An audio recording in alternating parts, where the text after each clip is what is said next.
marine debris, plastic debris in particular. So what's happening in this scenario, little Susie is on the beach, she's looking for bottle caps and cans, and mom's like, I remember when I was a kid, we used to look for seashells, and that's apparent on beaches all across the globe these days. But what is this plastic? It's a gift and a curse. It's the best thing since sliced bread. As you can see in this DuPont article from 1963, the best things in life come wrapped in cellophane. It's light, it's durable, it's versatile, but this same versatility has led to a huge dependence on this product by humans, especially on single-use plastic items. So it wasn't until the mid-1950s, 1955, that our dependence on single-use plastic items actually boomed. This is an article from Time magazine from 1955 entitled Throwaway Living. So the mom at that time, you know, let's call her June Cleaver, she had to be in the kitchen all the time, washing dishes. So kids are excited now, dad's excited, mom can spend more time with them. They can watch TV, play Chutes and Ladders. I don't know if they played in the 50s, but everyone's excited.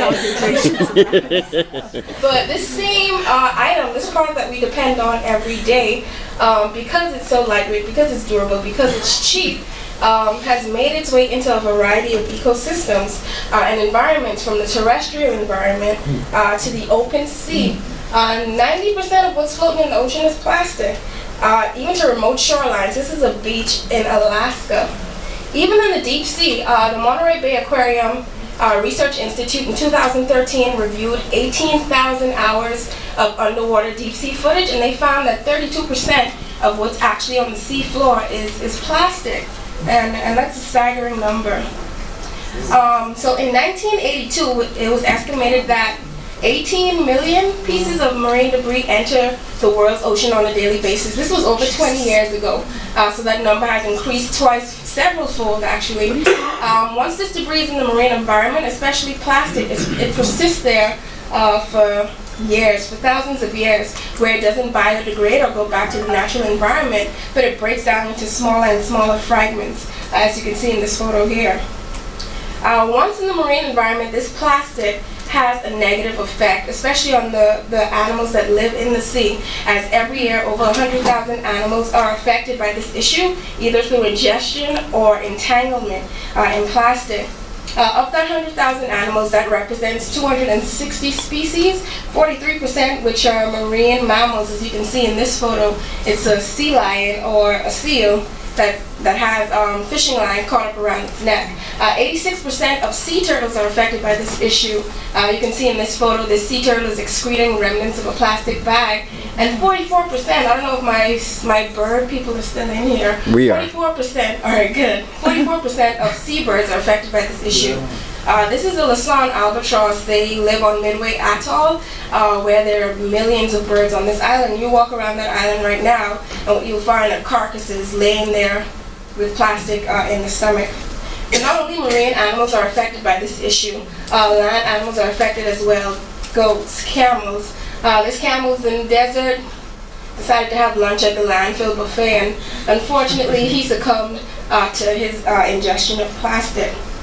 But the oceans aren't the only ones in danger, and this is where it gets a bit scary. The chemicals in plastic, these items that we use every day, are very hazardous to human health.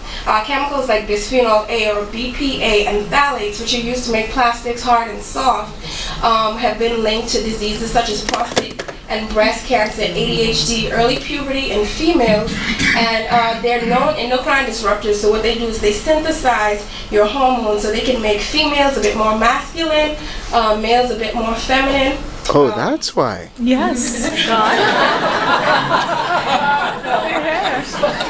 Yeah, now you know Scott. It's estimated that every day, so before I even begin with that, there are 5 major gyres in the ocean that contain marine debris. And a gyre is basically, if I play this again, let's go back. So a gyre is a huge circulating current. It's a convergence zone for marine debris. It's estimated that in all the world's ocean, for every square kilometer, there are 18,000 pieces of plastic that's floating around. This distribution at sea is very patchy and is variable, so it makes studying marine debris at sea very difficult. Within recent years, there's been a rapid and substantial increase in the amount of anthropogenic trash on the ocean surface and also on beaches. But here in the Bahamas, there's a paucity of information on the spatial and temporal patterns of marine debris on our beaches, which a lot of tourists especially love to frequent. So to address this issue, I decided to start this project called the Plastic Beach Project. We started in March of 2013 last year at the Cape Luther Institute. It's a citizen science project and it's geared at studying marine debris. We started this project because we wanted to identify litter type, size, and abundance. So what kind of litter was actually on our beaches, how big, how small it was, and how much of it was there. We wanted to assess macro and microplastic debris on Bahamian beaches. So that just means we're looking at big and small pieces of plastic. And we also wanted to identify spatial and temporal patterns in plastic debris. So was there a difference in the amount of plastic that we found between beaches, or was there a difference in the amount of plastic that we found over time? That's what we wanted to know. So this study was conducted on the island of Eleuthera, South Eleuthera to be exact, where I reside. So I had 16 study sites, or 16 beaches within 3 locations. Those locations included the Atlantic Ocean, really deep water, a lot of wind wave action, the Bahama Bank, really shallow, and the Exuma Sound, which is also really deep. So I wanted to see how plastic debris was actually being transferred, or how it varied in between locations. So to do this, we had to get a bit sciencey, and we actually adapted protocols from NOAA, and they were modified by the Five Gyres Institute. And we conducted 2 types of surveys: macro debris surveys, looking for large pieces of litter, plastic, paper, metal, cloth, rubber, or glass. And then we also did micro debris surveys, and this was focused more on looking at the minute pieces of plastic debris that was washing in within our shorelines.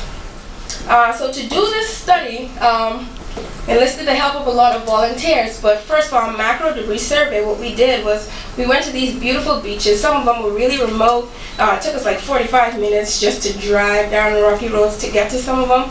But once we arrived at these beaches, we would lay out 100 meters long of tape, transect tape, parallel to the shoreline. At the beginning and ending of the transect, we would record the GPS coordinates because these sites were replicated.